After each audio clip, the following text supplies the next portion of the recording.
তাড়াতাড়ি এটা খুলি। আরে রাজু দেখতেছি একটা কাজ করি, আমি এটা এখানে লুকায় রাখি। আরে মা তো বাইরে কাজ করতেছে, এই সুযোগে আমি বিস্কিট গুলো বের করে খেয়ে নি। রাজু তোকে কতবার বললাম যে এটা পরে খাস, তুই তাও শুনিস না। এই যে এখানে রেখে দিলাম, তোকে কতবার বলছি। হ্যাঁ, আরেকবার দেখলে তোর খবর আছে।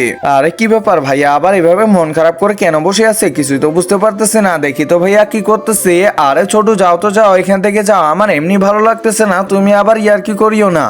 আচ্ছা আচ্ছা ঠিক আছে, আমি চলে যাইতেছি। তার আগে একটা কাজ করি, আমি এখানে বসে থাকি। না না, আমার তো একদমই ভালো লাগতেছে না। একটা কাজ করি, আমি এখান থেকে চলে যাই। তাড়াতাড়ি দেখি তো সেই বাক্সটা কোথায় রাখলো মা। এই তো পেয়ে গেছি, তাড়াতাড়ি ভাইয়ার ওখানে নিয়ে যাই। একজন মা কতটা আপন হয়ে থাকে, যার মানেই তাকে জিজ্ঞাসা করে দেখো। তো দেখা যাক বন্ধুরা, এই মায়ের জন্য কে ভিডিওটিতে লাইক এন্ড সাবস্ক্রাইব করে। আর যারা মাকে ভালোবাসো না, তারা ভিডিওটি থেকে দূরে থাকো। এই যে ভাইয়া, তোমার জন্য এটা নিয়ে আসছি। আরে কি ব্যাপার, তুই আবার এটা নিয়ে আসছিস? হ্যাঁ ভাইয়া, তাড়াতাড়ি এখন আমাকে একটা খেতে দাও। আচ্ছা আচ্ছা ঠিক আছে, এই যে নাও, এবার আমি খেয়ে নেই। আরে কি ব্যাপার রাজু, তোকে কতবার বলছি যে তুই এটা নিস না। আরে আমি তো নেইনি। আরে দেখো দেখো, ছোটু এখন দৌড়ে পালাচ্ছে।